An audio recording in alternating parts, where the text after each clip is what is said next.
He said go home, like it was already decided, like she was already gone. She was nobody in a gray contractor shirt with a broken cartwheel. And he had 5 tours and a base full of people who snapped to attention when he breathed. Nobody argued with Commander Wade Harkin. Not the handlers, not the officers, not the Pentagon evaluator arriving in 4 days. Nobody. But when he gave that order, 45 military working dogs heard it, and not one of them moved toward the exit. They moved toward her instead. Hit subscribe, drop your city in the comments right now, and stay until the end, because what those dogs knew before any human in that facility did is the whole story. The cartwheel was broken on purpose. Master Sergeant Petra Dawn noticed it the moment the contractor came through the main gate at 07:12 on a Tuesday. Not the long, dark brown hair falling loose past her shoulders. Not the olive green sports bra visible beneath the open gray work jacket. Not the military camouflage cargo pants that sat wrong for a civilian, worn at the knees and the right hip in the specific pattern of someone who had spent years carrying weight in the field rather than behind a desk. The wheel. A cracked rear wheel that dragged on the gravel path and made a rhythmic scraping sound every 3 feet. Petra had been doing this job for 20 years. She understood immediately what the sound was for. It made people look at the ground instead of at the person making it. You designed the sound like that when you needed to move through a controlled facility without being looked at directly. She said nothing. She watched. The contractor crossed the intake yard, checked in at the credentials window with a badge that cleared without delay, and moved toward Kennel Wing 1 with the unhurried pace of someone who had studied the layout carefully enough to move through it like she already knew it. Her badge said Maya Reed, Civilian Logistics. Water pressure systems. Kennel Wings, 1 through 3. Standard maintenance cycle, 3 days. Her voice, when she said thank you to the credentials officer, was level and quiet and gave nothing at all. Petra went back to her morning rounds. She was still thinking about the wheel. Commander Wade Harkin arrived 40 minutes later, and the facility adjusted itself before he cleared the checkpoint. Not dramatically. 2 inches of posture correction across every junior officer in the intake yard, sustained until he passed them entirely. The involuntary grammar of a building in proximity to a man who had a 5-tour record and 0 patience for facilities that did not meet his standard, and 0 interest in being told they were close. He was there for one reason: Pentagon evaluation in 5 days. He intended to close every gap between current performance and exceptional performance inside those 5 days, regardless of whose comfort it cost. His first walkthrough took 43 minutes. He said almost nothing. He watched everything. His expression communicated the same thing the entire time, which was that the facility was close to acceptable and had significant distance to travel before it was what he needed it to be. He was heading back toward the command wing when he saw the contractor. She was at the far end of Alpha Kennel Row, crouched at ground level beside a water pressure access panel, one hand inside the housing, the other holding a diagnostic reader flat against the pipe junction. Her dark hair fell forward past her shoulders as she leaned in. The cracked cartwheel was behind her, still. Harkin walked toward her in a straight line. "You," he said. She looked up. Not startled. The specific non-startled response of someone whose awareness of the room had not required her eyes to be pointed at the door to know who came through it and what direction he was walking. "Sir," she said. "Badge." She reached into her jacket pocket and produced it without hurrying. He read it. He handed it back. "What are you doing in Alpha Row?" "Water pressure diagnostic on junction 4 through 7, she said. "Work order is filed with the facilities desk." "I don't care about the work order," he said. "I care about the fact that you are 12 feet from working military K-9 assets without a handler present and without a security escort. These are operational military animals. A civilian contractor does not work this row unescorted, regardless of what her paperwork says. The handlers are running the morning drill cycle, she said. Junction maintenance is scheduled during handler rotation specifically to keep contractors separated from the animals during active training sequences. Harkin looked at her for a moment. The answer was not wrong. That was the problem. It was too right, too specific, too immediately available in the specific way that prepared answers are available when someone has done the work of having them ready before the question was asked.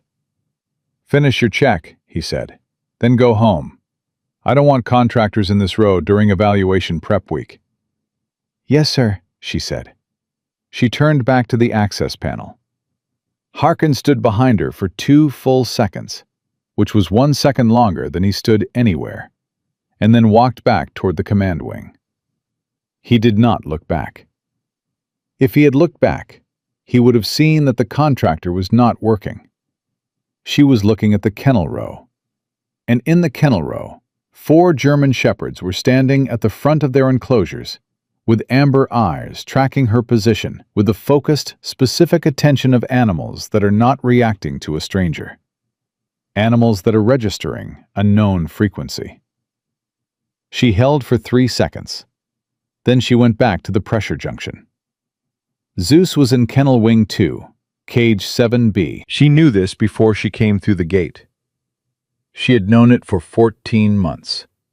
She had not allowed herself to think about it in operational terms, because thinking about it that way cost something she could not spend while she still had work to do. She thought about the work. She thought about the access panel behind the administrative archive wall, and the blueprint she had studied for 6 weeks, and the 3-day window in which everything had to be found and documented before the Pentagon evaluator arrived and made anything she had collected either relevant or too late. She thought about the work. She did not think about the cage. She was 3 minutes into the 3rd junction check when she heard the sound that stopped her hands completely. Not a bark, not a vocalization, a pressure. The specific weight of sustained animal attention that people who have worked alongside operational canine units long enough learn to feel on the back of the neck before they identify it cognitively. She looked up. 11 dogs in Alpha Row were standing at their gates, not 12 feet from her, not reacting to noise or movement, standing and orienting toward her with the unanimous precision of animals that have reached a collective conclusion and are not interested in being redirected away from it. She looked at them for a long moment. One of the shepherds, a large, tan gold and black male in the 4th enclosure, pressed his forehead against the gate mesh and held it there. She recognized the gesture. She had seen it from a different dog for 2 years, before she was not allowed to see it anymore. It was not aggression. It was not distress. It was the specific contact of an animal communicating across a barrier that it knows you are on the other side of it. She picked up her diagnostic reader. "Easy," she said. Quiet. Not a command. Not directed at any one dog. Just a word in the frequency that she had learned to use with animals at this level. The frequency beneath the vocabulary. The one that said, "I see you, and I am here, and everything is as it should be." The 11 dogs held position for 4 more seconds. Then 9 of them stepped back from their gates and settled. 2 remained forward. She filed this. She went back to the junction. Lieutenant Cole Briggs found her at Junction 7 at 11:40 and stood at the end of the row watching her work for 40 seconds before he spoke. He was 31 years old, with the specific posture of a man who had built his professional identity around being exactly what his commanding officer needed, before the commanding officer finished needing it. "Harkin wants you in Wing 3 this afternoon," he said. "Not 2. She did not look up from the diagnostic reader. "My work order routes through Wing 2, Junction 7 today," Wing 3 is tomorrow morning. I'm telling you what the commander wants." "And I'm telling you what the work order says," she said. "If Commander Harkin wants to amend the work order, he can do it through the facilities desk, and I will adjust my sequence accordingly. Until then, I follow the filed schedule." Briggs looked at her. She did not give him her face to look at. She gave him the top of her head and the diagnostic reader, and the specific, unbothered quality of a person who has decided that this conversation does not require her full attention. He left. She kept working. She was at Junction 7. Zeus was in cage 7B. She did not look at the cage. She looked at the pipe junction. She counted seconds in the back of her mind, the way she had been trained to count them. Without urgency, without pause, as a background process that did not interfere with the foreground work. She heard him before she registered that she was hearing him. Not a bark, a breath. The specific pattern of a dog that has identified a known person and is holding itself at the gate with everything it has, because the gate is the only barrier left between the position it has been trained to hold and the position it wants to hold. Her hands stilled on the junction housing. She did not turn her head. She counted to 4. Then she turned. Zeus was at the gate of 7B, with his forehead against the mesh and his amber eyes on her face, and 14 months of the specific accumulated patience of an animal that had been waiting without being told how long the waiting would last, and had waited anyway, because the alternative was not something his training had ever made available to him. She looked at him. He looked at her. She said nothing. She could not say anything. Not here. Not with Briggs somewhere in the corridor, and Harkin somewhere in the command wing, and the work still unfinished, and everything depending on 3 more days of being nobody in a gray jacket with a broken wheel. She held his gaze for 4 seconds. Then she turned back to the junction and kept working. Behind her, Zeus stayed at the gate for the entire 41 minutes of her check. Dr. Nora West, doing her afternoon rounds, came around the corner at 13:40 and stopped completely when she saw him. She had been this animal's attending vet for 14 months. She had watched him refuse 11 handlers. She had watched him go off feed twice and be coaxed back both times through patience and time. She had filed his behavioral reports as atypical and noted his refusal to engage as unresolved grief response, and had believed what she filed because she had not had a better explanation. She had a better explanation now. She watched Zeus at the gate for 3 full minutes without moving. Then she walked back to her office, and she sat down at her desk, and she thought about what she had just seen, which was an animal that had been described in 14 months of behavioral documentation as withdrawn, unresponsive, and handler-averse, pressing his forehead against a gate mesh with every bit of his attention directed at a woman in a gray contractor jacket who was pretending not to know him. She thought about it for a long time. She did not file anything yet. She was not ready to file it yet. She needed to understand what she was filing before she committed it to the record. At 16:15, Lena packed her cart and wheeled it toward the Wing 2 exit. The cracked wheel made its sound on the gravel. She did not rush. She did not look at cage 7B as she passed it. She did not slow down. But her left hand, hanging at her side, dropped briefly to the level of the mesh as she passed the gate. 3 fingers. 1 second of contact with the steel. The way you contact something you are not supposed to be touching in a room where people are watching. Just enough to confirm it is real, and then gone. Zeus pressed against the mesh where her fingers had been for 30 seconds after she cleared the row. Nora West watched this from the corridor entrance. She picked up her pen. She started writing. Harkin was in the observation bay above the drill yard when Briggs came to him at 1700 with his report on the contractor's afternoon movements. Briggs said she had stayed in Wing 2 despite the redirect. He said she had worked Junction 7 for 41 minutes. He said she had not deviated from her filed work order at any point. Harkin said nothing for a moment. Then he said, "Tomorrow, full day. I want someone on her the entire time." Briggs said, "Yes, sir." Harkin looked at the drill yard below. The evening handler rotation was running the final sequence of the day. Clean.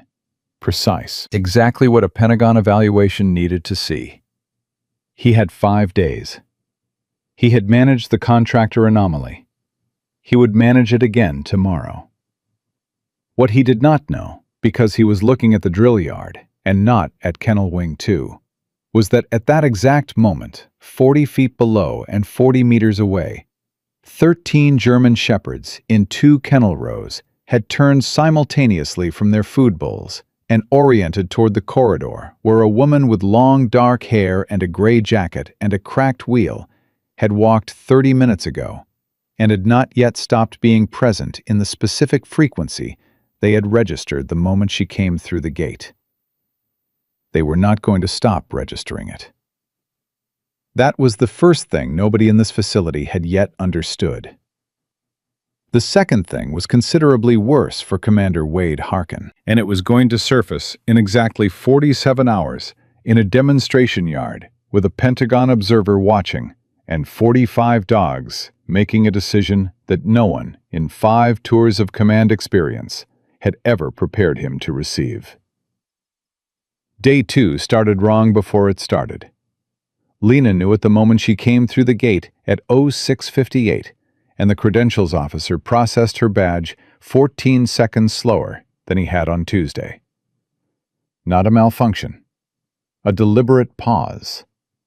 Someone had flagged her clearance for a secondary review that had been added to the system overnight, and was designed to look like routine protocol, and was not routine protocol.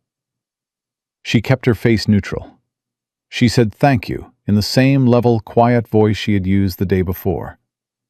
She took her badge, and she walked toward Kennel Wing 1, with the broken wheel making its sound on the gravel, and she counted the seconds between the gate and the first junction panel, and used those seconds to revise her timeline. She had planned for 3 days. She now had 2, possibly less. Briggs was in the corridor outside Wing 1 at 07:14, not working, standing. The specific standing of a man who has been positioned rather than placed, who is there because someone told him to be there, at a specific time, for a specific reason, and who is performing casualness poorly, because he was not built for casual, and the performance was visible to anyone who had spent time reading people in environments where the wrong read cost lives. Lena had spent 3 years reading people in those environments. "Good morning," she said. "Morning," Briggs said. "Harkin wants your work order amended. Wing 2 Junction 7 is being reclassified as non-priority for this week. You'll be in Wing 3 today." She stopped. She looked at him with the patient directness of a person who has had this conversation before, in different forms, with different people, and has a consistent response to it. "That reclassification needs to come through the facilities desk in writing," she said. "I worked the filed order until it's formally amended. That's the protocol." "Commander Harkin is the protocol," Briggs said. "Commander Harkin authorized the work order through the facilities desk," she said. "That's the channel. If he wants to amend it, same channel. I'll adjust my sequence the moment the paperwork clears." Briggs looked at her. Something moved in his face that was not anger. It was the specific uncertainty of a man who has been given an instruction by someone he respects, and has just encountered a wall he did not expect, and is recalculating whether to push or report back. He reported back. She went to Wing 1 Junction 4 and started her day. At 08:43, the The first drill sequence began in the central yard below the observation bay. Harkin was in the bay, with Petra Dawn and 2 evaluation prep officers, running through the morning numbers. The sequence was tight. 12 shepherds in the active rotation, handlers working recall and target approach in alternating sets. Lena was at Junction 5, 1 wall removed from the drill yard, when she heard the sequence pause. Not a full stop, a hiccup. The specific break in a trained movement pattern that anyone who had worked with K9 units long enough would recognize as a dog breaking orientation. She could not see the yard from her position. She did not need to see it. She heard Harkin's voice come through the observation bay window above her, flat and controlled, and about 4 degrees colder than it had been 30 seconds before. What was that? She went back to the junction. In the observation bay, Petra Dawn was watching the yard with an expression that had been building since Tuesday morning, and was now close to something she was going to have to name. A shepherd named Arrow, 6 years old, full operational certification, had broken his recall reset and turned 40 degrees toward the Wing 1 wall. He had held the orientation for 5 seconds before his handler corrected him. 5 seconds in a precision evaluation sequence was the kind of deviation that appeared in assessment reports and required an explanation. "Arrow lost focus," the handler called up. "I can see that," Harkin said. "What did he break on?" Nobody answered. There was nothing visible to answer with. The yard was clear. The perimeter was clear. Nothing had moved. Nothing had made noise. Arrow had simply turned toward a wall and held the orientation with the focused, specific attention of an animal that has registered something the humans around him have not. Petra wrote nothing down. She stood at the observation window and looked at the wall that Arrow had turned toward, and thought about a broken cartwheel and a woman who moved through a controlled facility like she had already been in it. She was still thinking about it when Harkin left the bay at 09:17 and walked directly toward Wing 1. Lena heard him coming 12 seconds before he came through the door. Not his footsteps. The quality of the silence ahead of his footsteps. The specific silence of a corridor that has adjusted itself around the approach of someone whose presence changes the air of a space before he clears the threshold. She was at Junction 6, diagnostic reader in her left hand, right hand on the pipe coupling. She did not change her position. He stopped 4 feet behind her. "I told you to go home yesterday," he said. "You told me to finish my check and go home," she said, without turning around. "I finished my check and I went home. My work order has 2 days remaining. Your work order is going to be terminated. Then I'll need that in writing through the facilities desk before I stop working." She looked at the diagnostic reader. Junction 6 shows a pressure variance of 4 psi above spec on the secondary feed line. That's a maintenance flag. If I leave it unfiled, it becomes a facility liability before your evaluation. He was quiet for a moment. She could feel the calculation happening behind her. She had felt this particular calculation before, in different rooms, from different people. The calculation of a man who has more authority than information, and is deciding whether the authority is enough to override the gap. "Who assigned you to this base?" he said. "Naval Facilities Engineering Systems Command," she said. "Contract number is on the work order. You can verify through the NAVFAC office in Norfolk." "I'm not questioning the contract," he said. "I'm questioning you." She turned around then. She looked at him directly, with the gray eyes that had been looking at him since Tuesday, without him understanding what was behind them. "Sir," she said, "I have a pressure variance on Junction 6, a full day of work in Wing 2, and a filing deadline at 1700. If you want to discuss my credentials, I am happy to do that after 1700. Right now, I have a job to do." Harkin looked at her for a long moment. Then he turned and walked out of the corridor. She turned back to Junction 6.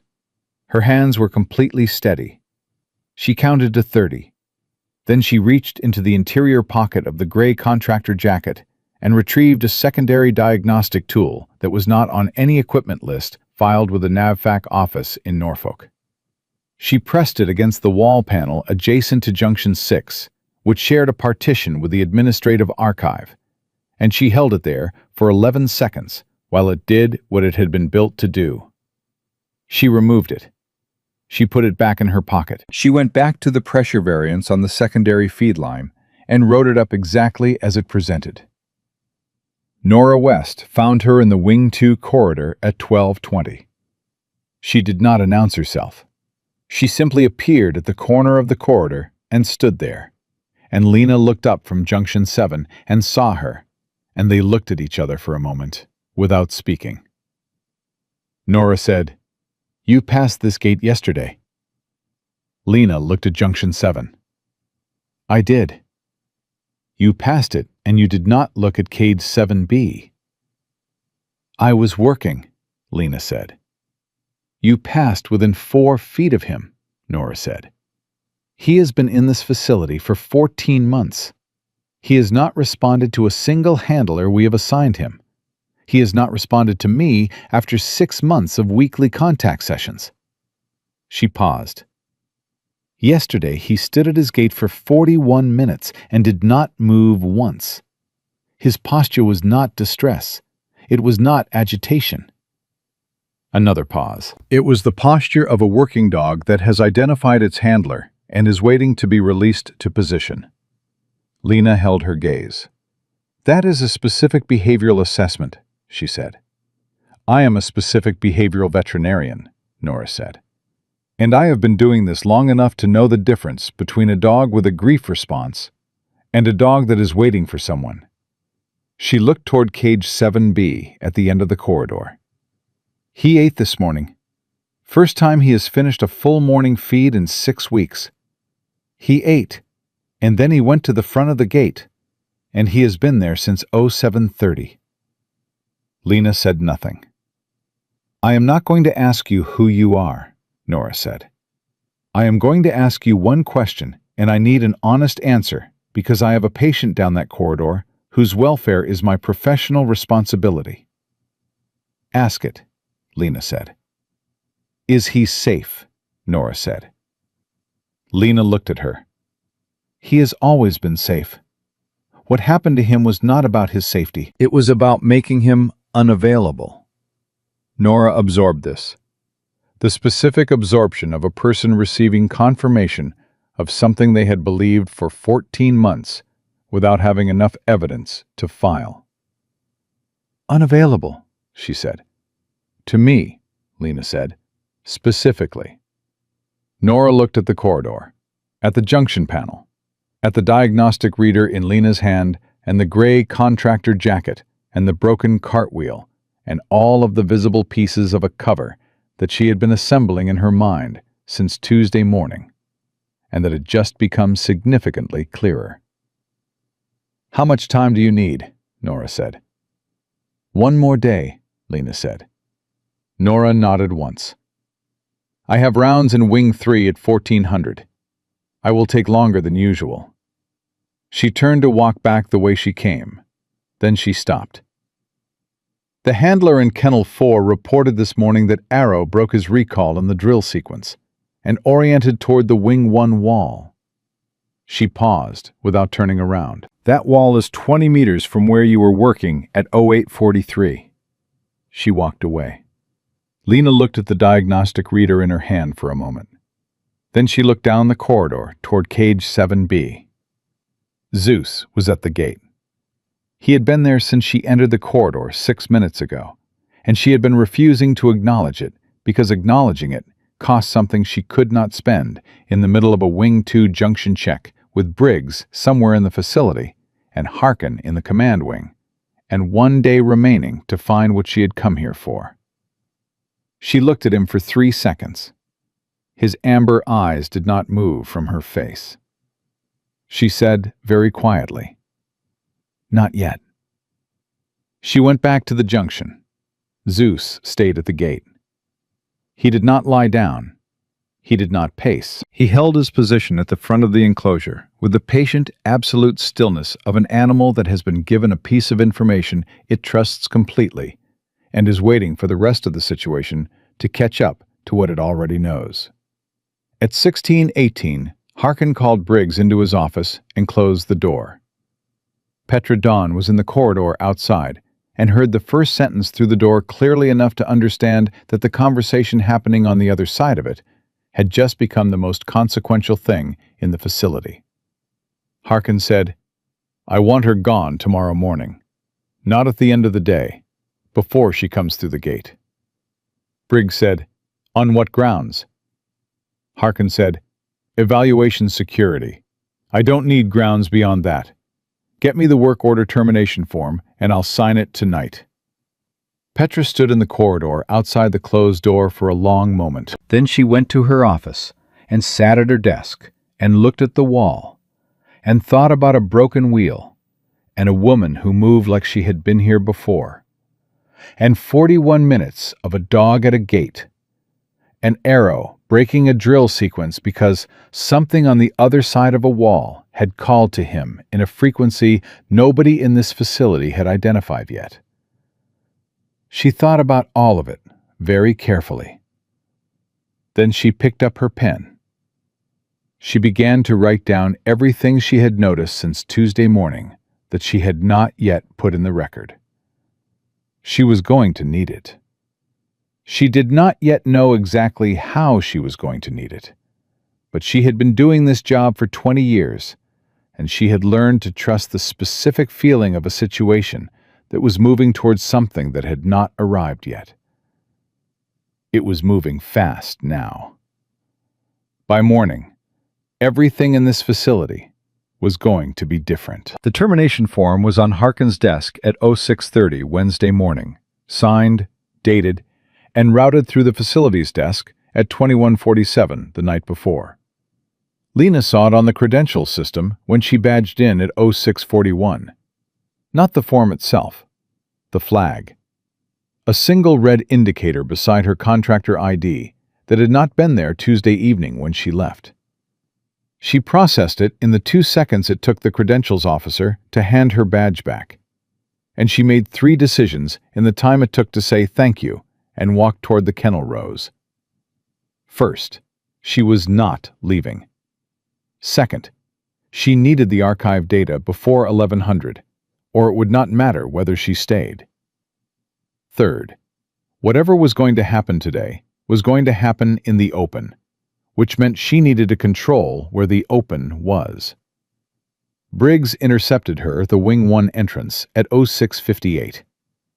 He had the look of a man who had not slept well and was performing certainty he did not fully feel.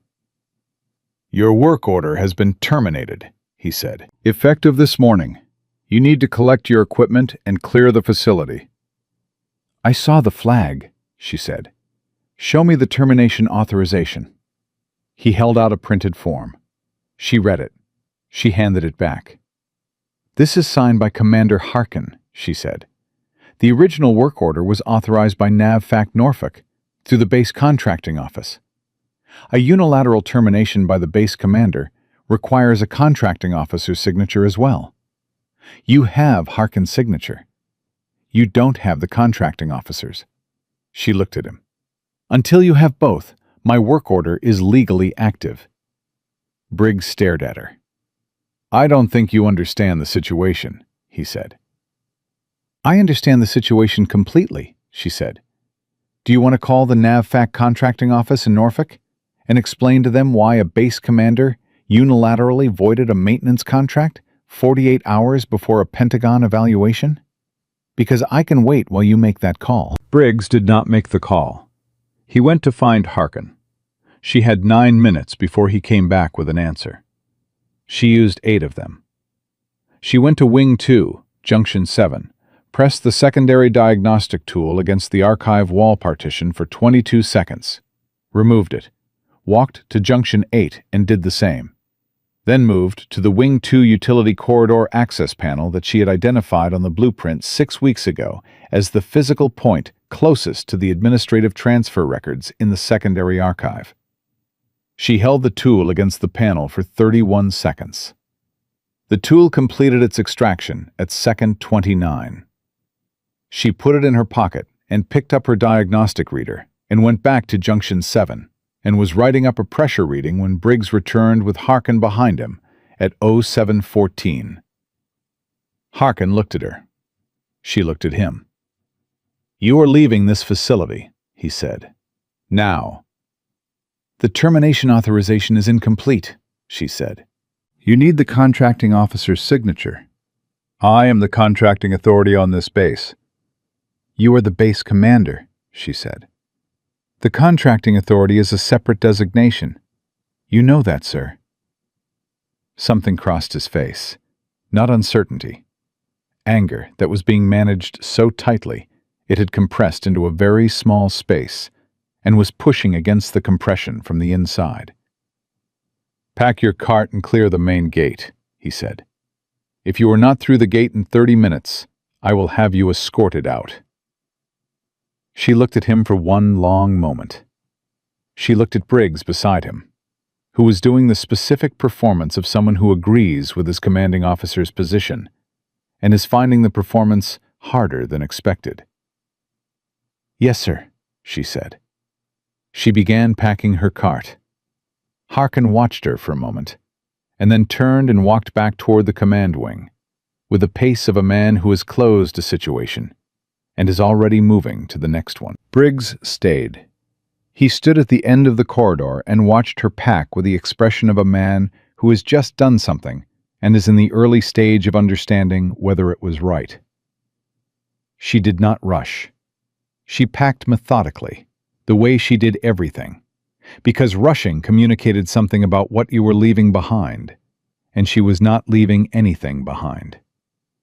She was carrying everything she needed out through the main gate in her jacket pocket in a diagnostic tool the size of a pen. She was almost to the Wing 2 exit when she heard it. Not one dog, not two. A sound that moved through the kennel rows the way a current moves through water. One frequency finding the next, building without anyone directing it. Not barking, not alarm. The specific vocalization of multiple working animals simultaneously registering the same input and responding to it with the urgency of animals that understand something is about to be lost. She stopped. Behind her, Briggs stopped. Down the corridor, a handler named Cho came around the corner with a morning medication tray and stopped so abruptly that 2 syringes slid to the floor. The sound was coming from every kennel row simultaneously. Not chaos, not panic. A sustained, collective orientation.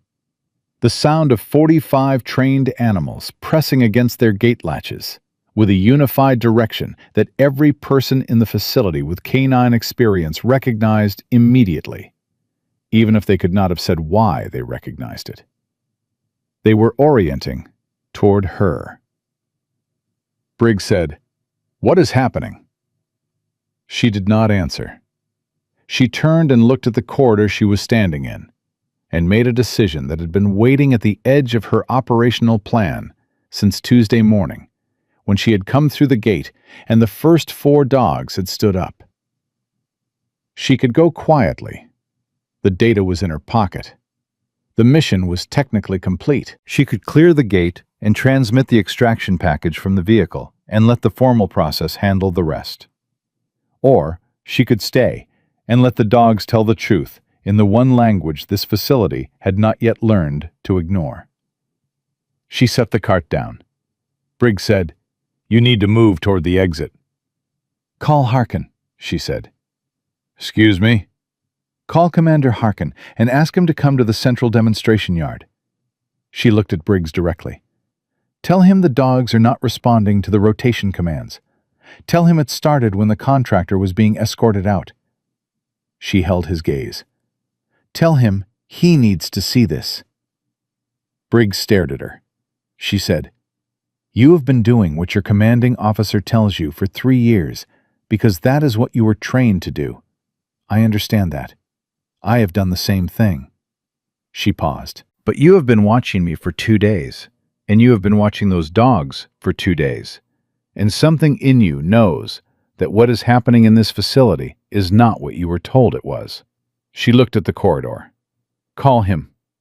Briggs looked at her for a long moment. Then he keyed his radio. The morning kennel rotation moved 45 dogs from overnight enclosures through the central demonstration yard for health checks and exercise. Standard daily procedure, 18 minutes. In 3 years of running this facility, it had never produced a single deviation from protocol. It had never run while Lena Cross was standing in the middle of the demonstration yard with her cart and her broken wheel and her gray contractor jacket, and 14 months of something that did not have a clean operational name sitting in the back of her chest. Harkin arrived at the yard entrance at 0741 and saw the rotation beginning, and saw the contractor standing 40 feet inside the perimeter, and saw Briggs at the gate with an expression Harkin had not seen on Briggs in 3 years. And he understood in the first 4 seconds that this morning was not going the way the morning was supposed to go. He walked into the yard. "I told you to clear the facility," he said. "I'm clearing it," she said. "I'm going through the yard." He looked at the rotation. The first 6 dogs had entered the yard from the east gate. They were off the handler leads within the first 12 feet, which was standard for the health check phase. Free movement, supervised, within the perimeter. Standard. They did not do what they usually did in the health check phase. Arrow was the first to break. Not aggressively. He simply stopped moving in the direction the rotation protocol required, and turned toward Lena, and walked toward her in the specific, unhurried stride of an animal that has made a decision and is executing it without drama. Then Coda. Then a shepherd named Brick, who had never broken rotation in 3 years. Then the next 6 dogs through the east gate. Then the next. The handlers were calling commands. The commands were not working. Not because the dogs were out of control, because the dogs were under very specific control, their own. And it was directing them with the precision of their training toward a single point in the demonstration yard, which was the woman in the gray jacket with the cart and the broken wheel. 45 dogs, all 45. They did not mob her. They did not jump or bark or display in any way that could be read as threat or aggression. They moved toward her and around her, and they formed a perimeter, and they sat and stood in the contained, specific stillness of animals that have assessed a situation and arrived at a conclusion and are communicating it in the only language fully available to them. Facing outward, amber eyes on the yard, every single one of them between her and everything else. Harkin said, "Stand down." Nothing moved. "All units, stand down." Nothing. His voice came again, harder this time, carrying the full weight of 20 years of command authority. "Stand down! Now!"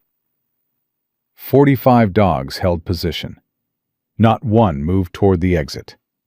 Not one redirected toward its handler. Not one performed any response to a command from the commanding officer of the facility that employed them, and had trained them, and had been directing their work for every day of their operational lives. Briggs was at the gate, and his face had the expression of a man watching his understanding of authority rearrange itself in real time. Petra Dawn came around the east perimeter fence with her clipboard and stopped. She looked at the 45 dogs. She looked at Lena inside the perimeter. She looked at Harkin standing in the demonstration yard with a command that had not been obeyed. She had been writing things down since Tuesday morning. She had a lot written down. She did not write anything down right now. She watched. Harkin looked at Lena. His voice was controlled, completely controlled. The control of a man who has identified that something is happening that he did not design and cannot immediately categorize, and is choosing management over reaction because management is what he has.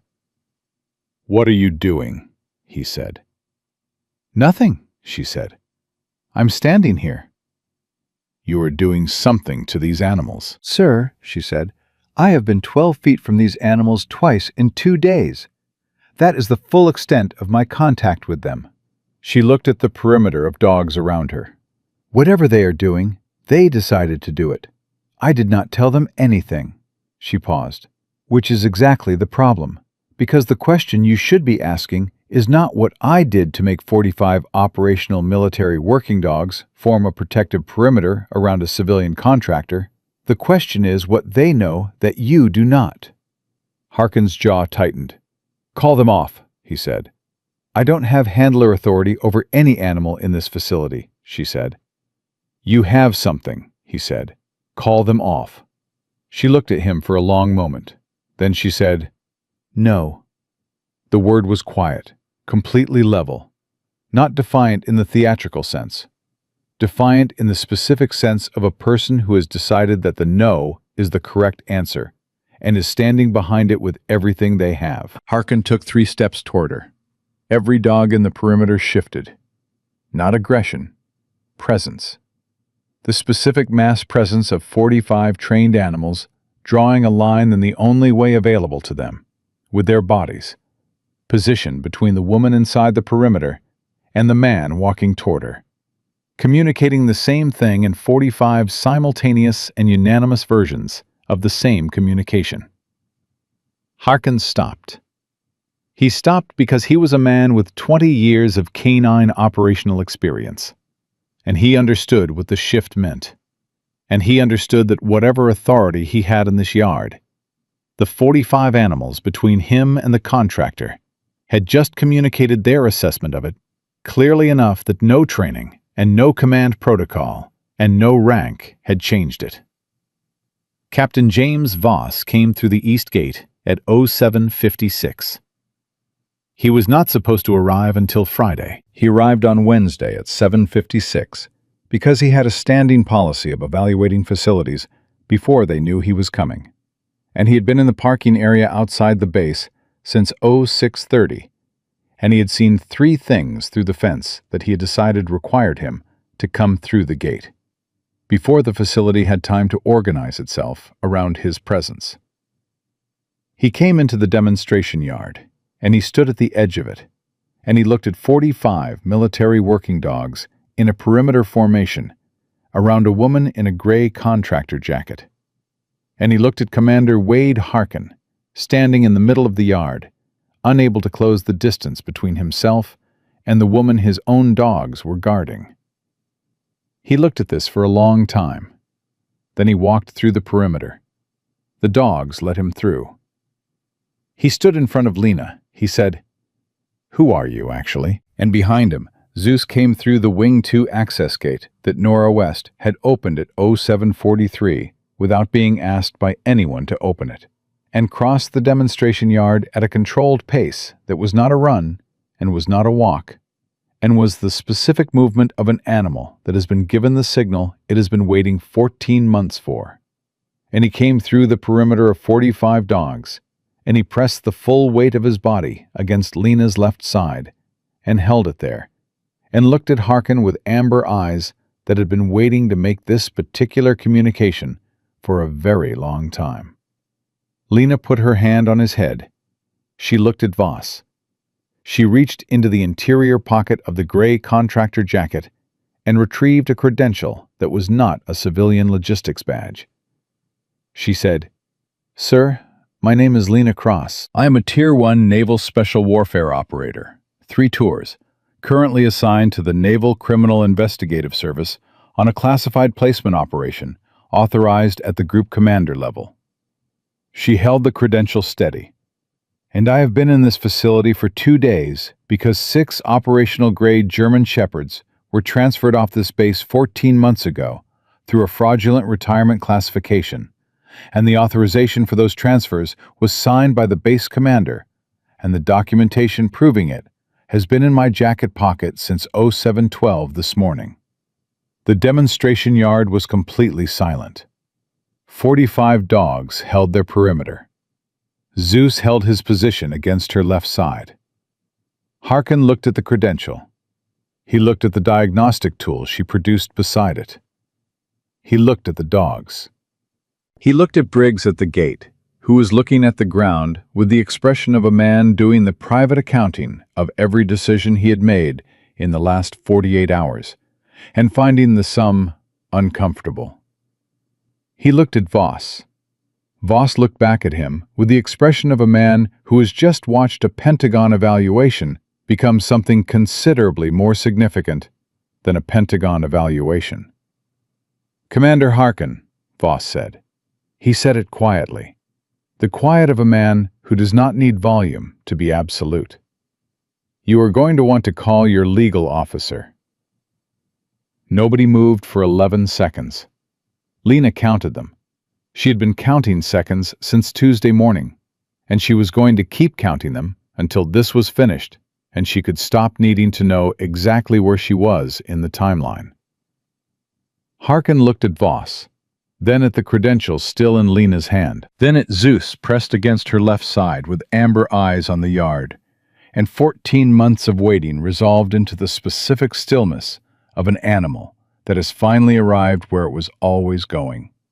Then Harkin looked at the 45 dogs, and something happened in his face that had nothing to do with authority and nothing to do with management. Something that came from the part of a man that 20 years of command had not fully reached.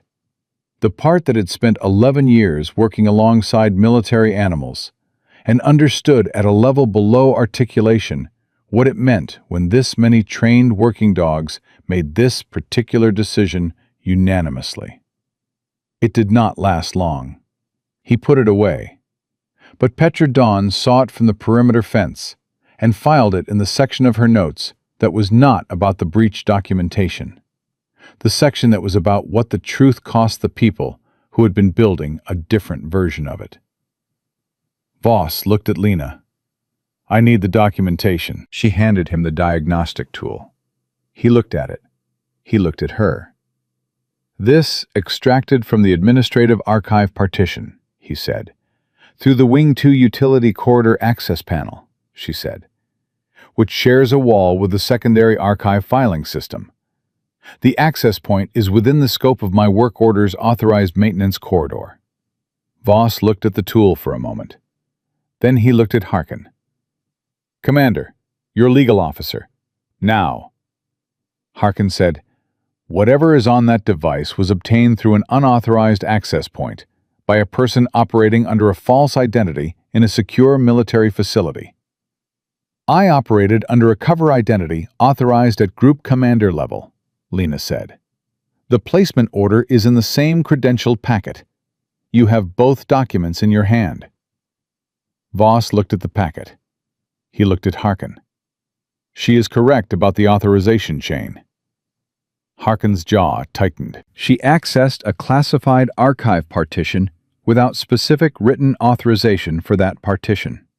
I accessed a utility corridor access panel within my maintenance corridor," Lena said. "The archive partition shares a wall. What the diagnostic tool registered through the shared wall is a separate legal question, and it is one that the group commander's legal staff will need to resolve." She paused. "The more immediate question is whether the transfer records themselves constitute authorization fraud. And that question does not depend on how the records were accessed. It depends on what the records say." Voss looked at her. "What do they say?" She said it without looking at Harkin. She said it to Voss, directly and clearly, and without the specific performance of accusation, because she was not performing accusation. She was transmitting information. 6 German shepherds, transferred 14 months ago under medical retirement classification. None of them medically retired. Transfer authorization signed at commander level. Receiving organization: a private military contracting firm holding an active DoD contract. The dogs currently deployed in the firm's Close Protection Division, which constituted commercial use of military working animals post-service, in direct violation of federal statute. The retirement classifications had been processed through the base veterinary office. The veterinary documentation showed clean bills of health for all 6 animals, dated 2 weeks before the retirement filings. Healthy dogs, classified as medically retired, 14 months after receiving clean health assessments. One of the 6 was Zeus. Zeus, whose transfer had been authorized 4 days after Lena's after-action report from a classified operation in which Harkin's tactical authorization decision had been cited as a contributing factor to a team exposure incident. Zeus, who had been Lena's operational partner for the operation in question. Zeus, whose behavioral record from the 14 months since his transfer documented repeated refusal to bond with assigned handlers, which the facility had filed as instability, and which was not instability. Voss listened to all of it without interrupting. When she finished, he was quiet for a moment. Then he said, "The after-action report is classified above my current clearance level to discuss in this context," she said. "The group commander has the full report. What I can tell you is that Zeus was the only non-human witness to the operational sequence I documented, and his transfer removed him from any potential corroboration of my account." Voss looked at Harkin. Harkin said, "That is a significant accusation." "It is a documented sequence of events," Lena said. "The accusation is yours to make, or not make. I am describing what the transfer records show, and what the timing of those transfers corresponds to." The demonstration yard was still. The handlers had stopped trying to redirect the dogs 3 minutes ago because the dogs were not responding, and the energy spent on commands that were not working was energy that could not be spent on understanding what was happening. Every handler in the yard was watching Lena and Voss and Harkin with the specific focused attention of people who have just realized that the event they are standing inside of is not the event they came to work this morning. Briggs was still at the gate. He had not spoken since Lena produced the credential. He was doing something internal that did not have a clean external presentation.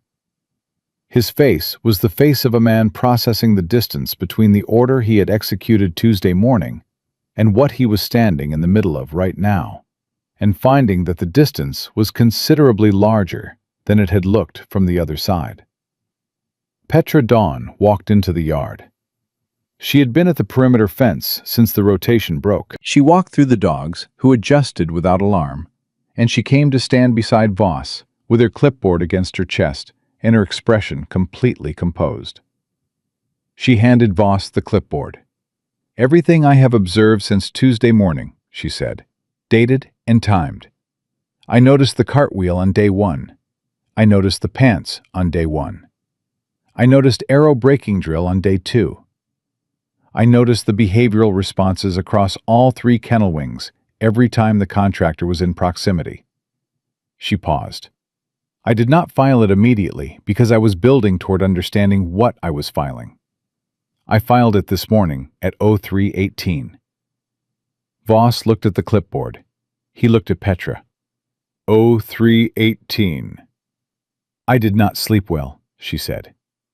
Harkin said, "Master Sergeant Dawn, you are filing an operational observation report on a contractor without prior authorization from your commanding officer."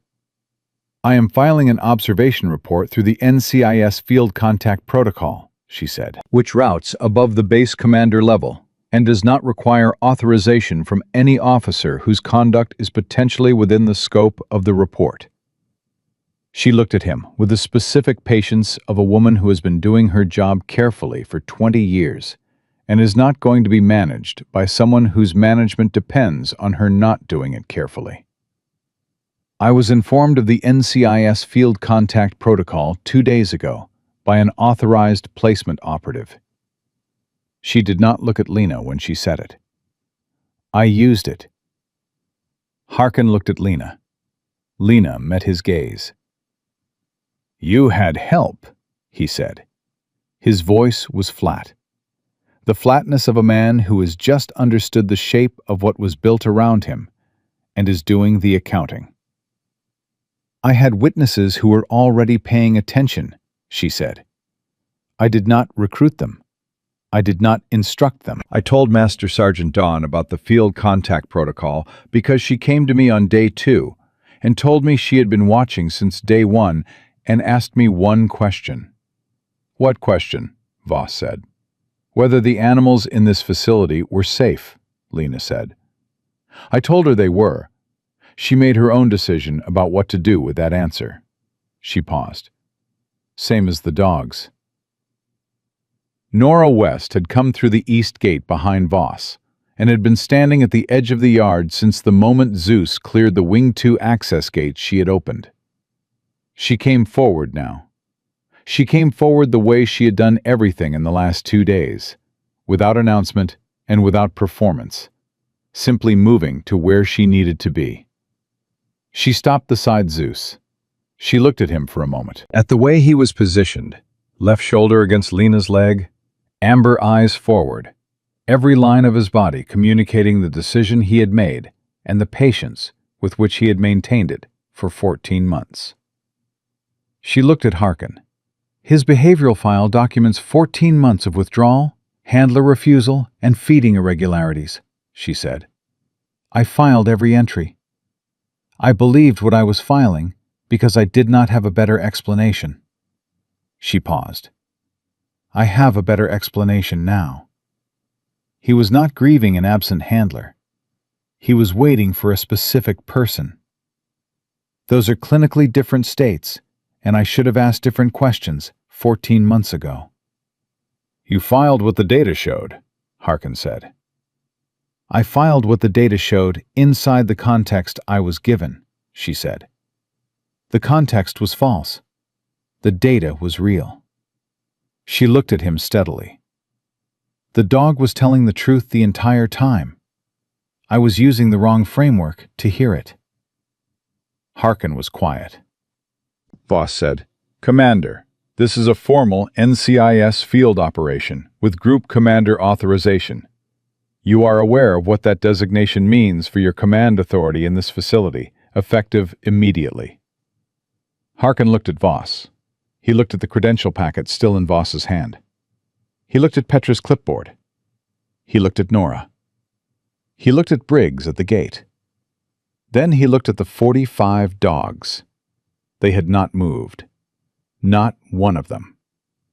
Through everything that had been said in the last 22 minutes, through commands and confrontations, and the arrival of a Pentagon observer, and the full disclosure of an undercover operation, they had held their perimeter with the absolute and unanimous consistency of animals that had made one decision and were not available to make a different one. Something moved through Harkin's face. Not the compressed anger from earlier. Not management. Something older than either of those things. The specific expression of a man who has been in the proximity of military working dogs long enough to understand that what he was looking at was not disobedience. It was judgment. He said, to no one in particular, How long have they known? Lena said, Since Tuesday morning, within 40 minutes of my coming through the gate. He was quiet for a moment. They knew before Petra, before Nora. Yes, sir. Before anyone in this facility had a question. Yes, sir. He looked at the yard, at the perimeter of 45 dogs that his commands had not moved and his authority had not redirected, and his 5 tours had not prepared him for in exactly the form they were taking. He said, I didn't transfer those dogs to harm them. I know that, Lena said. I transferred them because a retired general with influence over the selection board for my next position asked me for a favor, and I told myself the dogs would be well maintained in a private operation, and it would not affect their welfare. It was still fraud, she said, and one of them was transferred specifically because of what he had witnessed. That part you know. Harkin did not answer. Briggs said from the gate, his voice quiet and without its earlier performance, Sir, you should call your legal officer. It was the first thing Briggs had said since the demonstration yard broke protocol. He said it the way a man says something when he has spent 22 minutes watching his understanding of a situation change entirely, and has arrived at the point where the only honest thing left to say is the obvious thing. Harkin looked at him. Then he looked at Voss. "I need to make a phone call," he said. "Yes," Voss said. "You do." Harkin walked toward the command wing with the specific pace of a man who is not retreating and is not advancing, and is simply moving toward the next necessary thing because the current situation has resolved itself beyond his ability to change its direction. Briggs watched him go. Then he looked at Lena, and he said the only thing available to him that was both true and worth saying. "I should have asked more questions," he said. "Both days." She looked at him. "You called him when I asked you to. That mattered." He looked at the dogs. "I didn't do it because I thought you were right. I did it because I couldn't explain what I was watching." "That's enough," she said. "Sometimes not being sure is the beginning of asking the right question." He nodded once, slowly, the nod of a man filing something he intended to carry forward. Voss looked at Lena. He looked at Zeus. He looked at the 45 dogs still holding their perimeter in the demonstration yard of a facility that had tried to remove a woman in a gray contractor jacket on 2 consecutive mornings, and had discovered on the 3rd morning that the removal had not happened the way authority expected removal to happen, when 45 military working dogs decided it wasn't going to. He said, "I'm going to need a full debrief." "Yes, sir," she said. "Not here," he said. "Somewhere the dogs can come with us if they want." She looked at him. He looked at the perimeter. "They have been more useful in the last 30 minutes than anything else in this facility," he said. "The least I can do is not make them stand outside." Zeus pressed his shoulder harder against her leg. She put her hand on his head. The perimeter of 45 dogs held. They were going to keep holding it until she told them otherwise. She had not told them otherwise yet. She was not ready to tell them otherwise yet. And they were patient. They had always been patient. That was never going to be the part that failed. The debrief took 4 hours. Voss ran it in the facility conference room with Lena across the table and Zeus beside her chair, and the door closed, and 2 NCIS field agents who had been in the parking area since Tuesday morning and had come through the gate 40 minutes after Voss did. They had the rest of the documentation package that Lena's diagnostic tool had not been able to reach through the archive wall partition. The financial records, the transfer authorization chain, the communication logs between Harkin and the retired general whose name was in 4 separate documents and who had been 3 time zones away this entire week, believing the favor had been successfully completed and cleanly buried. He was wrong about the cleanly buried part. Lena laid out the sequence from the beginning, not from Tuesday, from 14 months ago, when she had filed an after-action report that contradicted her commanding officer's account of a tactical authorization failure, and had watched the report be accepted above her and Zeus be transferred below her within 4 days of each other, and had understood immediately what the connection between those 2 events was, and had spent 11 months building a case that would survive the specific kind of scrutiny that gets applied when a junior operator accuses a senior commander of evidence suppression through fraudulent means. One of the NCIS agents said, "You identified the connection in 4 days?" "In 2, she said. "I needed 2 more to be certain enough to report it through channels that could not be closed by the people I was reporting about." Voss looked at her. "You were 21 years old." "I was 21 years old who had spent 3 years learning to read a situation faster than the situation expected me to," she said. "And I had a dog who was being moved, specifically because someone understood that his behavioral record could serve as corroboration for my account, if anyone knew to ask him the right questions." She looked at Zeus. Moving him was a mistake. It assumed nobody would connect the transfer to the report. It assumed the dog would eventually bond with a new handler, and his previous record would become irrelevant. She paused. It did not account for the possibility that he would refuse every handler for 14 months and sit at his gate every morning, waiting. The agent said, "The behavioral record becomes corroborating documentation." 14 months of documented refusal to bond, consistent with separation from a primary handler, rather than generalized instability, timed precisely to the date of his transfer, she said, which is timed precisely to the date my after-action report was filed. She paused. The dog's record is part of the evidence package. Voss looked at Zeus. Zeus looked back at him with amber eyes that had been reading rooms for 4 years and had opinions about most of what they found. "He has been filing his own report this entire time," Voss said. "In the only language available to him," she said. "Yes, sir." The second NCIS agent, who had been quiet for most of the debrief, said, "The 6 transferred dogs, current status." "The contracting firm's Virginia Beach facility," Lena said. "I have the location, the unit roster they're assigned to, and the deployment schedule for the next 8 weeks. It's in the extraction package." "You got the deployment schedule through the archive partition." "I got it through the archive partition on day 2, she said. "Junction 7 is 12 feet from the secondary archive wall. The diagnostic tool has a 30-foot extraction radius." The agent looked at his notes, then at Lena. He had a specific expression that she had seen before on people who had been doing this work long enough to recognize a specific category of operator and were recalibrating their initial assessment of the one sitting across from them. "You came in with a broken cartwheel and a 3-day maintenance window," he said. "Yes." "And you extracted the full transfer record, the financial authorization chain, the communication logs, the deployment schedule, and the veterinary falsification documentation."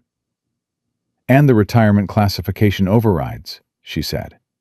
"They were in the secondary archive adjacent to the financial records." He looked at his partner. His partner looked at him. They shared the specific expression of 2 professionals acknowledging something without requiring it to be said aloud. Voss said, "The retired general." "The communication logs establish 8 contacts over 6 weeks preceding the transfers," she said. "The financial records show a discretionary fund allocation that routed through the base operational budget in a category that does not require line item justification at the Inspector General level. The allocation amount corresponds to the contracting firm's per-dog acquisition fee multiplied by 6. The room was quiet for a moment. "He was paid," Voss said. "The allocation was made to a base operational account," she said carefully. "What happened to the funds within that account is a question for the financial investigators. What the records show is the allocation, the timing, and the correspondence." Voss nodded. He understood the distinction. He appreciated that she made it. The formal investigation opened before the debrief ended.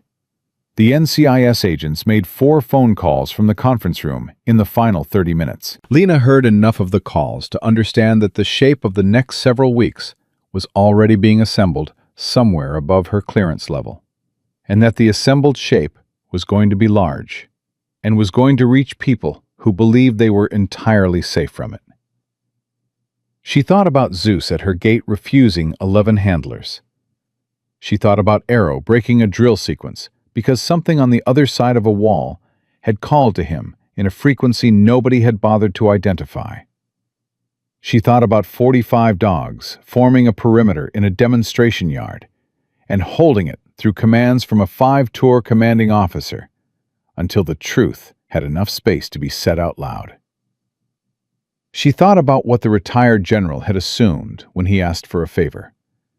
He had assumed the dogs were pieces, transferable, reclassifiable, assets that could be moved off the board when they became inconvenient. He had not understood that an animal trained at this level does not stop being what it is because someone changes the paperwork. It carries what it knows in its body, and its attention, and its specific refusal to accept the version of events that does not match what it can smell and feel and read in the frequency of the people around it. He had removed Zeus to erase a witness. Zeus had spent 14 months being the loudest witness in the facility from inside a cage. The debrief closed at 13:47. Voss walked Lena out of the conference room and down the main corridor toward the kennel wings. Zeus walked beside her. His posture was different from the posture he had been carrying for 14 months. Not relaxed exactly. Operationally present in the way he had been operationally present before the transfer. The specific carriage of a working animal that is in the right place and knows it and is ready for whatever comes next. Briggs was in the corridor outside the kennel wing entrance. He had been there for an undetermined amount of time, doing something that did not have a clean external presentation. When Lena came through, he straightened, and then consciously stopped straightening, because the straightening was automatic, and he was working on understanding which automatic responses were the right ones. He said, "The 6 dogs, are they coming back?" "The firm's Virginia Beach facility will be contacted today," she said. "The retrieval process depends on the legal framework the investigators use. It will take time." He nodded. He was looking at Zeus. "He refused 11 handlers," he said. "I wrote 2 of the refusal reports myself. I described it as atypical grief response secondary to handler loss." "That is what it looked like in the available context," she said. "It looked like it because I did not ask whether the context was accurate," he said. "I took the transfer documentation at face value, and I built my assessment on top of it." He paused. "He was telling me something was wrong every day for 14 months, and I filed it as instability." She looked at him. "You are a good officer who operated inside a false premise. That is different from being complicit in building the premise." "I am not sure that distinction is as clean as you are making it," he said. "No," she said. "It is not. But it is real. And understanding the difference between operating inside a false premise and choosing to maintain one is the work you do from here." She held his gaze. "You called Harkin when I asked you to. You did not have to. You did it because something in you understood that what was happening was not what you had been told it was." She paused. "That is not nothing. That is the beginning of the right thing." Briggs looked at Zeus again. Zeus looked back at him with amber eyes that held no record of the refusal reports and no record of the handlers Briggs had assigned and no record of any of the 14 months that the facility had spent trying to make him into something he was not. He did not keep records of that kind. He kept different records, the ones that mattered. "He looks like a different dog," Briggs said. "He is the same dog," she said. "The facility is finally seeing him correctly."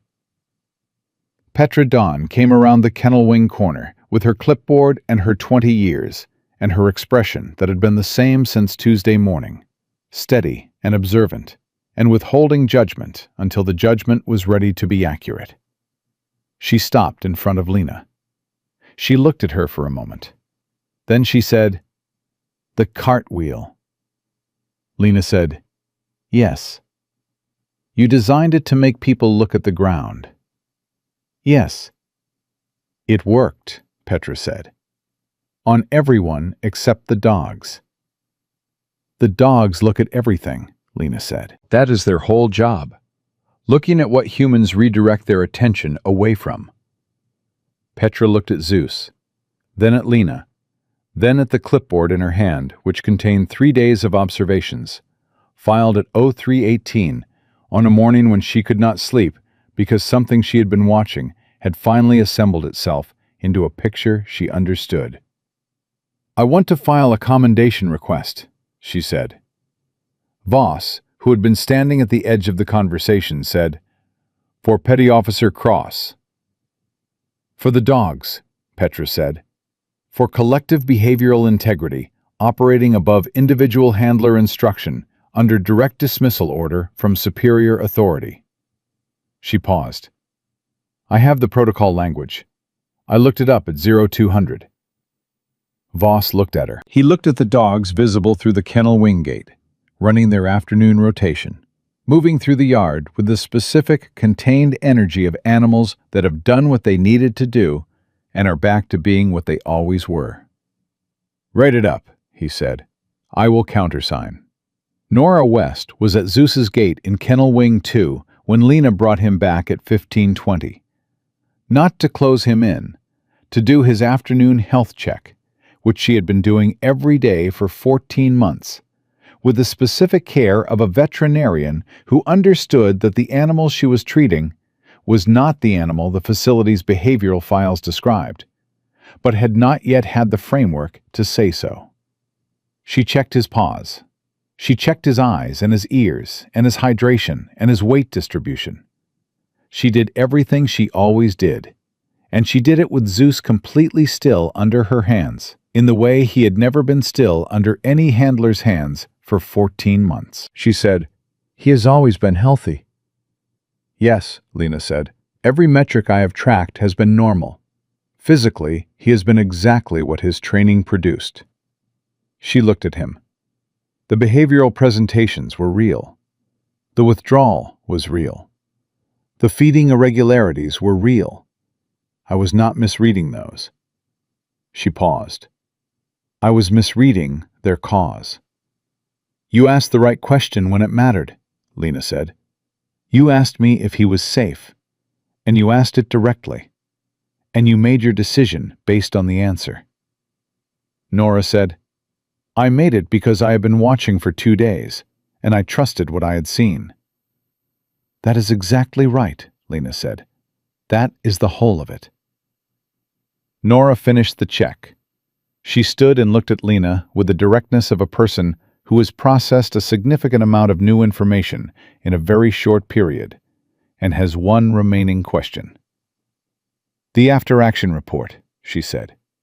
"The operation you documented. Whatever happened in it?" Lena said nothing.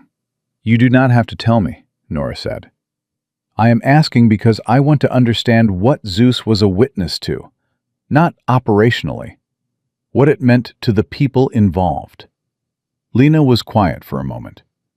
3 team members were exposed because of a tactical decision made above my level that I had flagged as high risk in the pre-mission assessment, she said.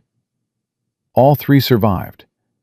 None of them were asked to corroborate my account because the investigation was managed at a level that determined the commanding officer's account was the operative one. She paused. Zeus was present for the flagging conversation. He was present for the pre-mission assessment. He was present when the decision was communicated and executed.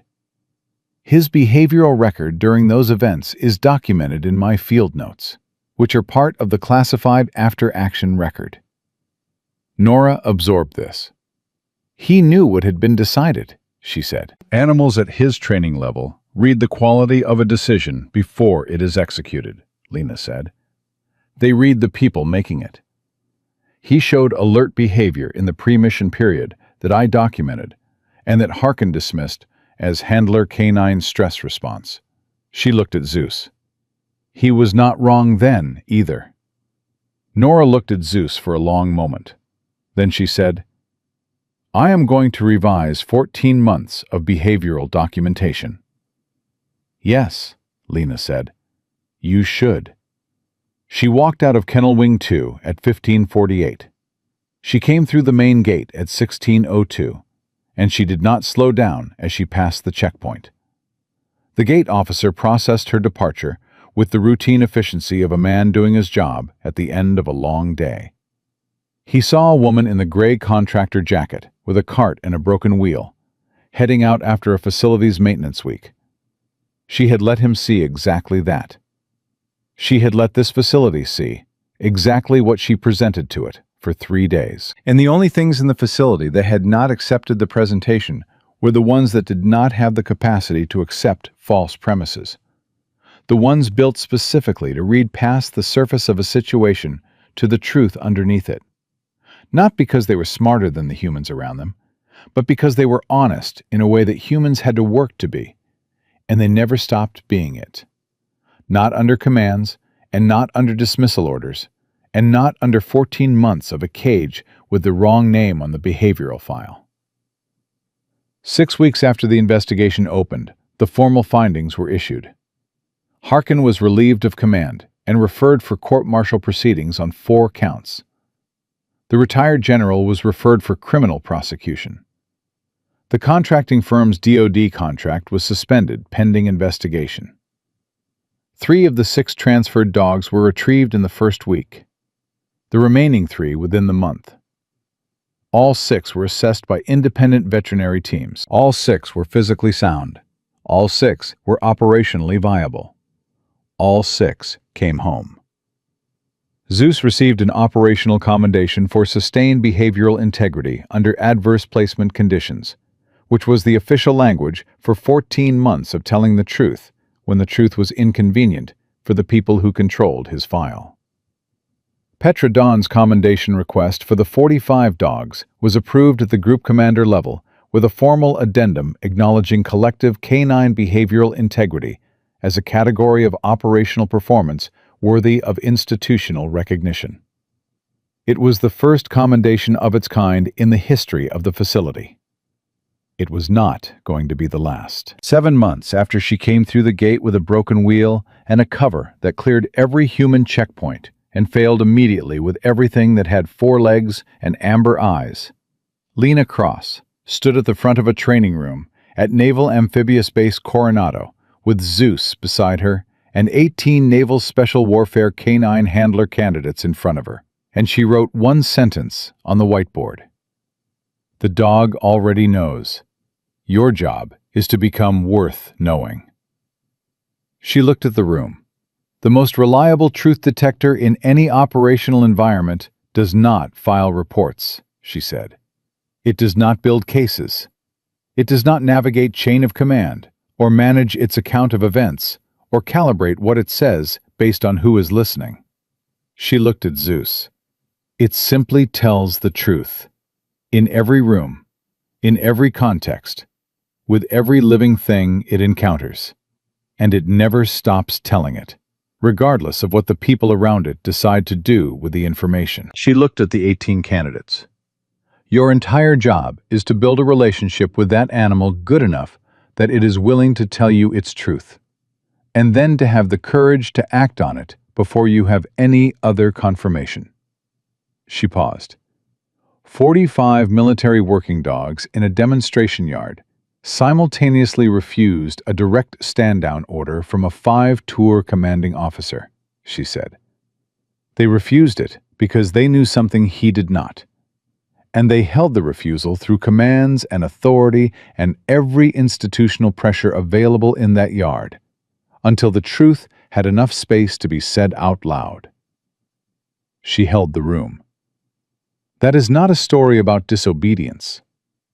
That is a story about what happens when animals trained to find the truth are allowed to find it, and when the humans responsible for them are finally willing to stand still long enough to hear what the dogs have been saying all along. Zeus stood up from his sit beside her foot. He pressed his shoulder against her left leg. He looked at the 18 candidates with amber eyes that had been reading rooms for 4 years and had never once softened what they saw to make it more convenient for the people watching. He did not need the room to understand him.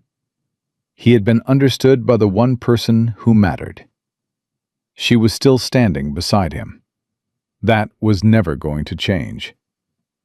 And the 45 dogs who had formed a perimeter in a demonstration yard on a Wednesday morning, because the truth required a body to stand behind it, had already proven, in the most complete and unanimous way available to them, that loyalty to what is real is the only authority that cannot be ordered to stand down.